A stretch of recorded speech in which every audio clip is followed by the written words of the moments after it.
Gracias, hija. Voy a ir a hacer un café que tengo que venir con. No, mi amor, porque tengo que venir con un café.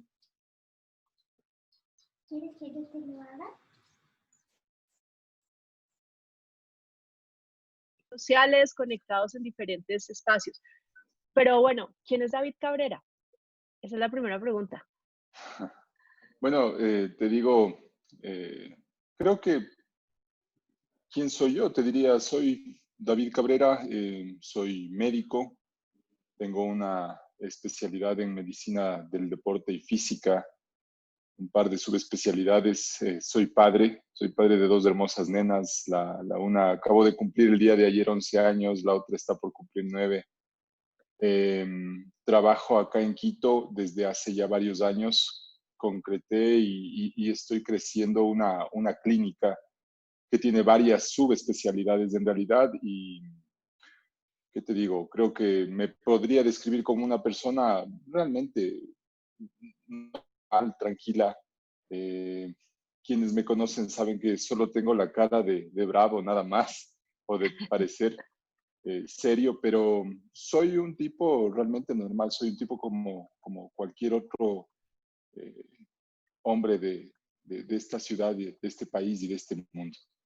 ¿Qué te llamó la atención cuando viste la invitación inicial que hice para preguntarte si quería tomar un café conmigo?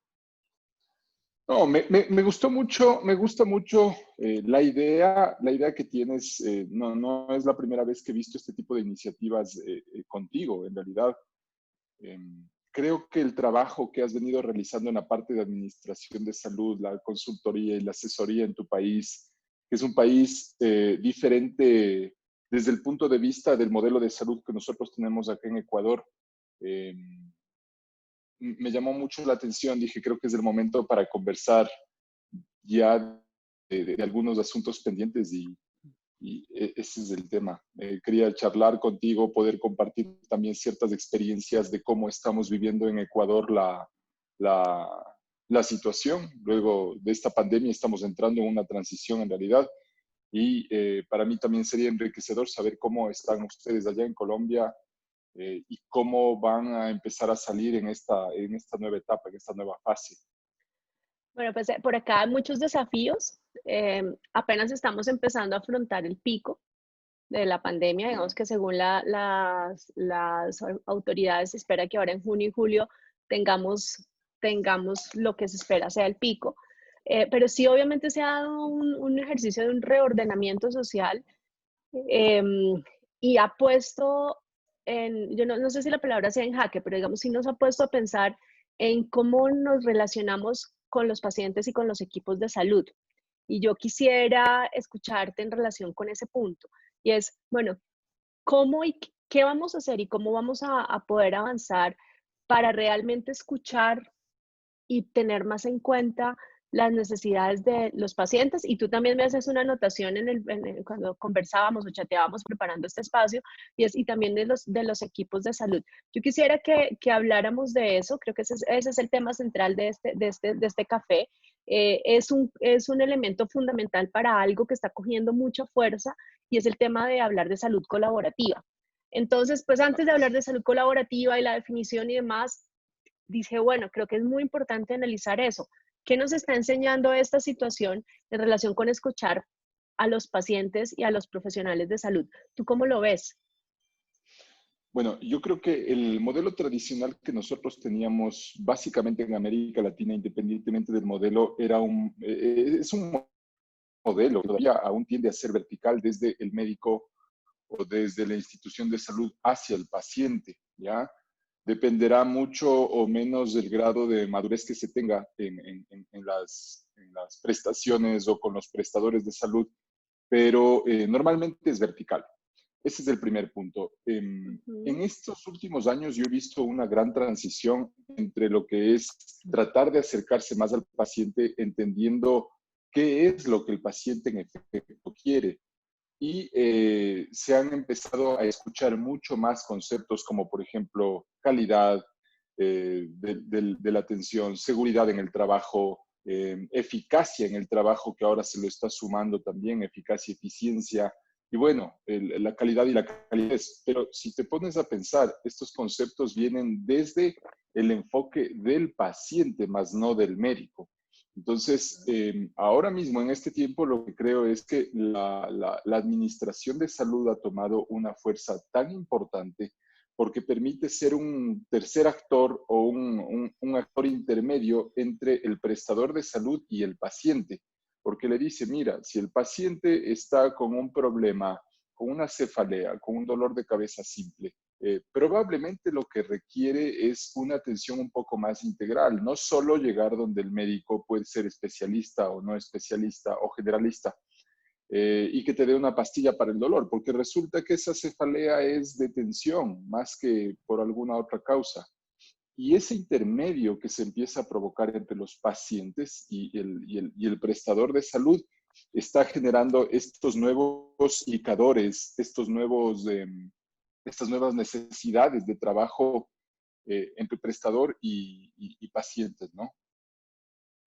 Claro, bueno, y la pregunta es, ¿cómo podemos, qué estrategias, qué herramientas podemos usar frente a eso? Tú que estás muy metido y eres muy sensible en esos temas, eh, ¿qué nos puedes compartir? Y yo te cuento un poco de lo que se ha visto que se está haciendo aquí y en otros lugares de la región.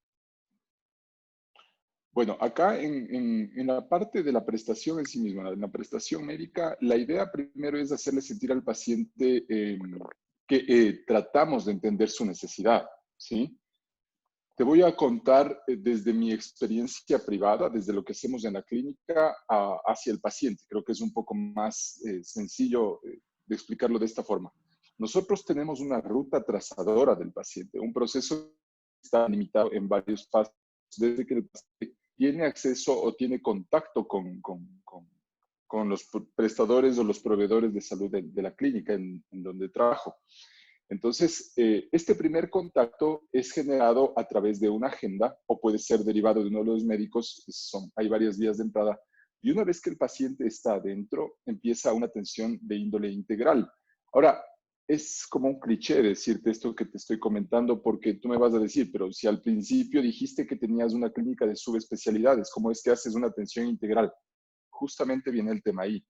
La herramienta que nosotros tratamos de usar es acercarnos mucho al paciente entendiendo más su condición social, laboral y también en la parte de la integralidad de salud que tiene, porque muchos pacientes, dependiendo del, del tipo de patología que presentan o entran a la clínica de lesiones o entran a la clínica de obesidad o entran a la clínica de medicina deportiva o de la de rehabilitación o muchos padres que entran a la clínica de crecimiento. Entonces, son realidades completamente distintas en cada uno de los casos. Hay herramientas específicas. La una es la ruta trazadora del paciente y tener indicadores en ese campo.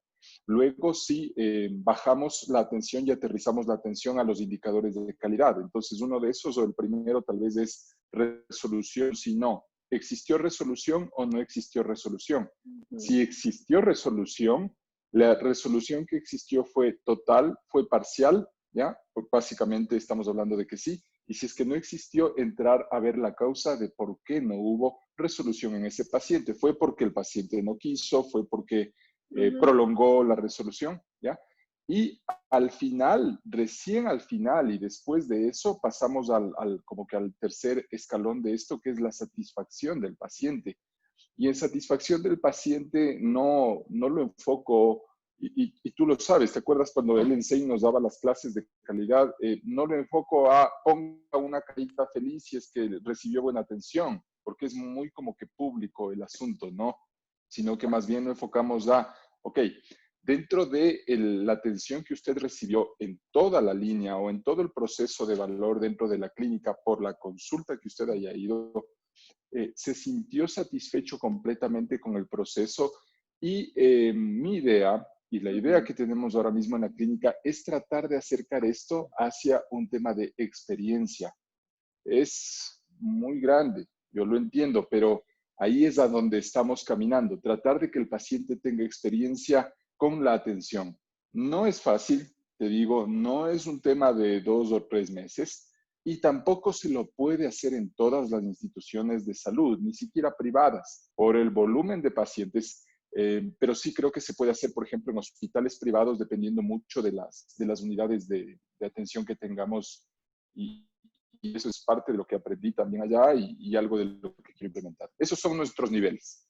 Tú tocas algo bien importante y es el desafío que hay cuando se están atendiendo grandes volúmenes de pacientes, cuando definitivamente no es tan sencillo llevar ese proceso a la atención personalizada, ¿cierto?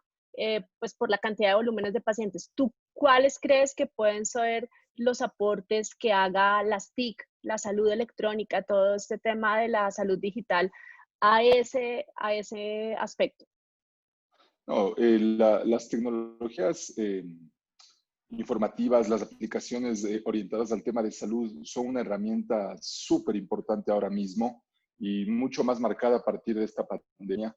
Creo que el tema de telemedicina no necesariamente entra en esa parte, porque a veces nosotros podemos pensar que tecnologías de información o tecnologías asociadas de información para la salud son dar consulta por telemedicina, Zoom o por WhatsApp. Y de hecho eso no es.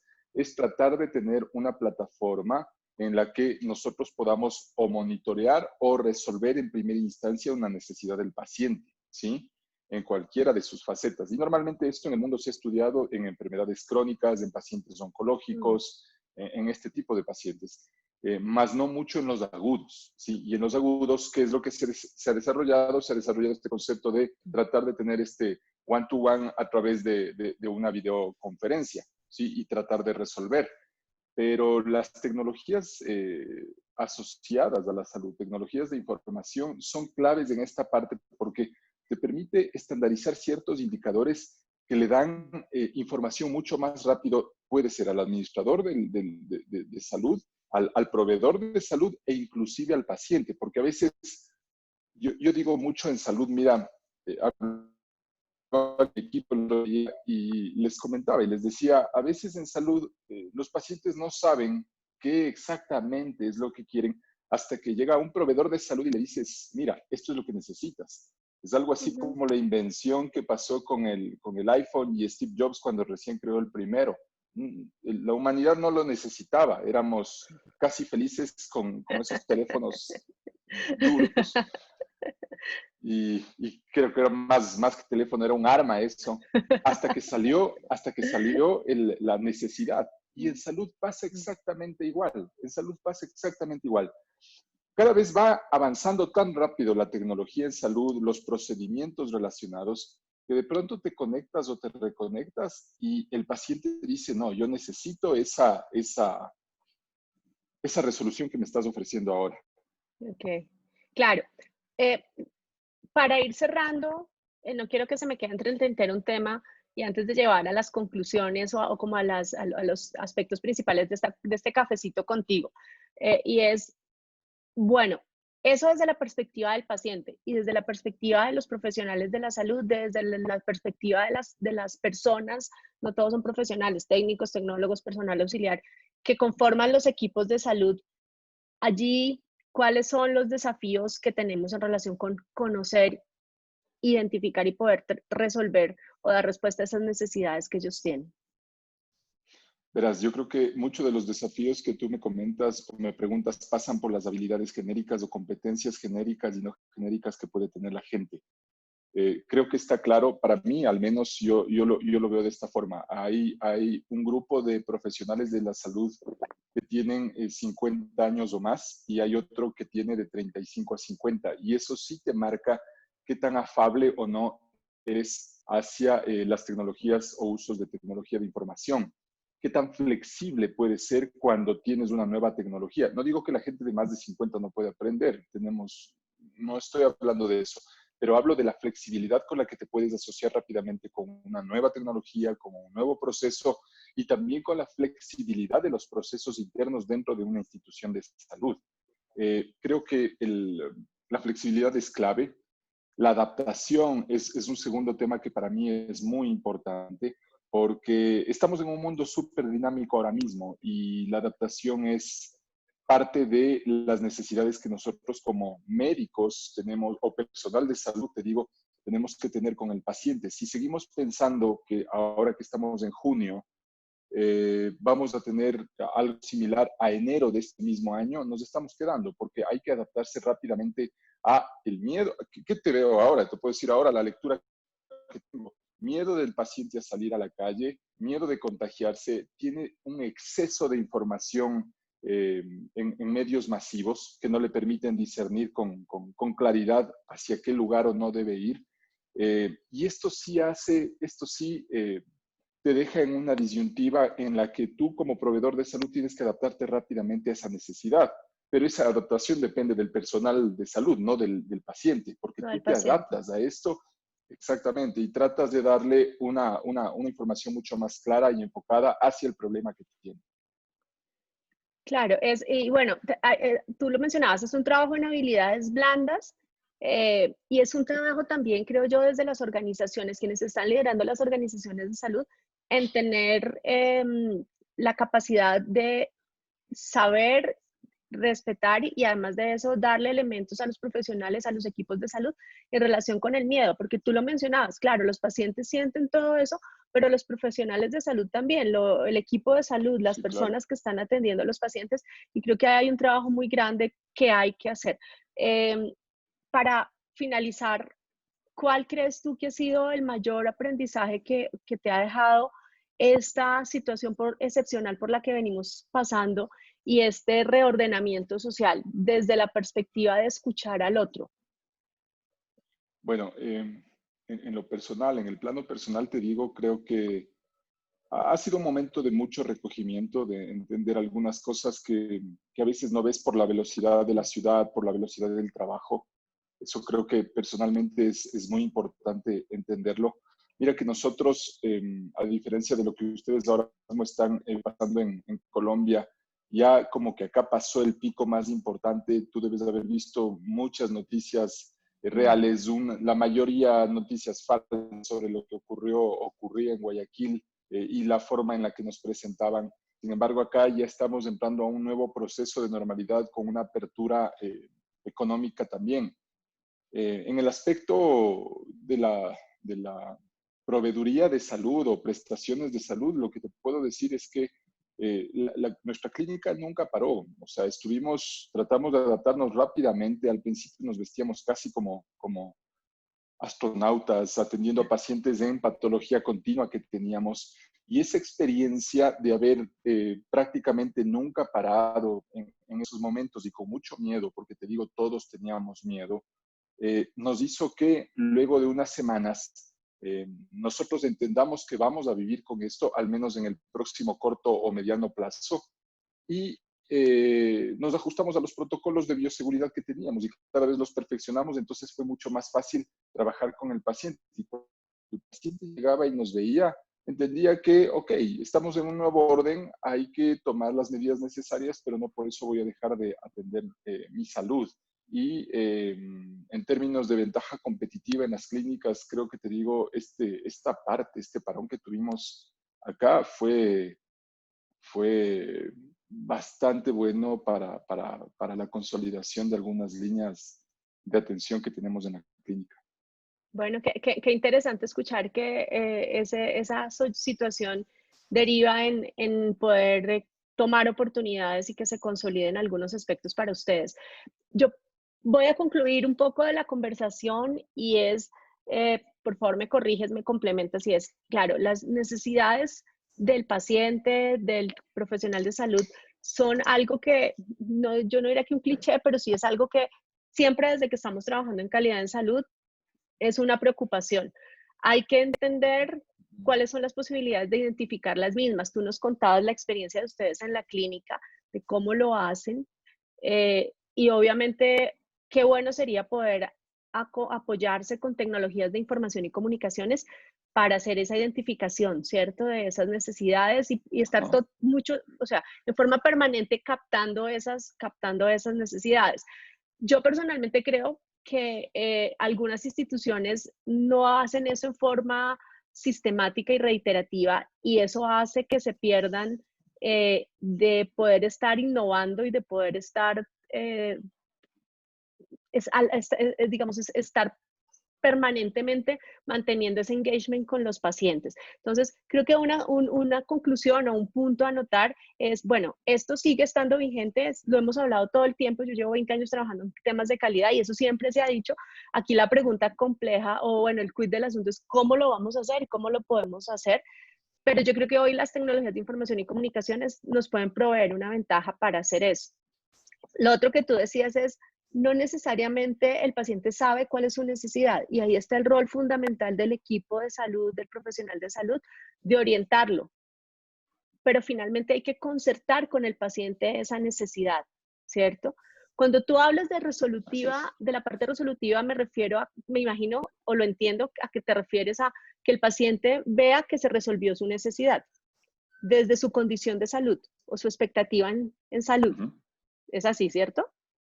Ok, entonces... Es así, de hecho, sí. Dime. No, de hecho es así. Hay condiciones evidentemente crónicas que el paciente sabe que no las va a resolver, pero la resolución en este tipo de pacientes tiende a ser la sensación de sentirse bien y tener un mejor indicador de salud personal. Claro, puede que la funcionalidad del paciente no mejore, pero sí salga totalmente satisfecho, porque es producto de su misma condición de salud. Tiene que mejorar. Tiene que mejorar, es que el segmento en el que yo estoy es un segmento de subespecialidades, entonces normalmente ya, tú sabes, acuden los pacientes a este tipo de segmentos de prestación para resolución de problemas que no han obtenido tal vez en otros centros no tan especializados. Entonces, sí, en parte sí. Ahora, claro, evidentemente habrá situaciones y posiciones en las que no se pueda resolver, pero la idea es partir del esquema básico de tratar de ayudarle en lo más posible al paciente. Muy bien. Y si estamos hablando del personal de salud, de quienes conforman los equipos de salud, la conclusión sería, bueno, hay que trabajar en las habilidades blandas de esas personas, habilidades genéricas que les den elementos y herramientas para afrontar diferentes situaciones. No solamente concentrarnos en enseñarles los protocolos, en enseñarles, en trabajar en las guías de atención, en las habilidades específicas, sino habría que trabajar en el ser de esas personas. ¿Estás de acuerdo conmigo? Completamente, y de hecho eso es lo más complejo, ¿ya? Porque una persona normalmente tiende a desarrollar con cierta teoría muy fácil la parte de inteligencia intelectual, le das más información y la desarrolla, pero lo más complejo es el desarrollo de la inteligencia emocional, tanto individual como de grupo, porque cuando tienes un super líder que es un mago en temas de inteligencia emocional y es un líder nato, si es que el grupo no es maduro y no logra tener esa penetración para cambiar el grupo, el equipo no se va a mover a las fases. Claro, mira que finalmente ya para cerrar y antes de despedirnos y agradecerte, salud colaborativa significa ser capaces de entender que entre prestadores de servicios de salud, proveedores, médicos, clínicas, hospitales, pacientes, hay un ecosistema y ese ecosistema requiere que haya interacción donde debe mediar la colaboración, no necesariamente la jerarquía o digamos la subordinación. Los resultados exitosos en pacientes, resultados en salud exitosos para el paciente y con el paciente, es porque el paciente ha colaborado, O sea, uno escucha en las instituciones, es que ese paciente sí colabora, es que ese paciente sí ayuda.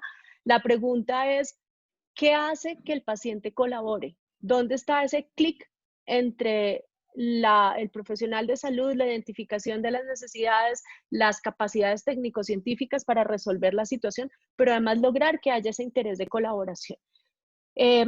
A quienes nos están escuchando les dejo esa gran inquietud. El mensaje es, necesitamos empezar a entender y a construir entre todos el concepto de salud colaborativa, que tiene que ver con armar un ecosistema, con ser parte de un ecosistema y entender el funcionamiento y el relacionamiento de ese ecosistema, pero donde no significa que alguien sabe más que otro, o yo le mando, o sino simplemente, o yo le ordeno. ¿No? Si ustedes, estoy usando términos que a veces usamos en el sector, están las órdenes médicas, lo que se le dice que tiene que hacer. Claro, puede haber una orden médica, la pregunta es qué hace que el paciente efectivamente lo apropie y lo haga. Entonces, allí viene un contexto donde pues está todo por hacer y por aprender que tiene que ver con salud colaborativa, que lo iremos desarrollando poco a poco en algunos de estos espacios. David, gracias por este café. Se nos alargó un poco, pero es que la charla ya vi que en 15 minutos es muy complicado. Vamos a tener lo que hacer en un cafecito de media hora. Agradezco tu disposición, tu tiempo y espero que en la medida de las posibilidades en los próximos eventos presenciales que tengamos poder contar contigo. ¿Qué mensaje le dejas a las personas que nos escuchan? No, bueno, primero que nada, agradecerte mucho, Sandra. Creo que el trabajo que haces en tu país y también en las extensiones que tienes de Latinoamérica son muy importantes. Es muy importante. Creo que no todo el mundo sabe ni todo el mundo trabaja en temas de calidad en la salud, en el aseguramiento, en el acceso, como tú lo desarrollas. Y agradecerte mucho por la invitación. Y finalmente a la gente que está conectada, gracias por este espacio que se dan. Creo que siempre es importante tratar de escuchar estas nuevas experiencias y con gusto, tú sabes que cuadramos agendas y en algún otro momento o capítulo esperemos que cuando ya haya y se abra un poco más del tema de mercado, poderte exponer también presencialmente y a la gente de tu país y de Latinoamérica la experiencia que hemos tenido acá en la clínica. Bueno, no te voy a dejar ir todavía porque es que tengo una pregunta del público y Claro. entonces esto tiene que Dime. ser también de doble vía. Cristian nos dice, para el doctor, obviamente, ¿usted cree que el aspecto psicosocial en la enfermedad tuvo un impacto mayor sobre lo biológico en esta época de pandemia? Yo creo que completamente. Mira, el aspecto psicosocial juega un rol fundamental en cualquier ser humano, sea un ser humano que está con alguna condición de salud o con una condición que no afecta a su salud.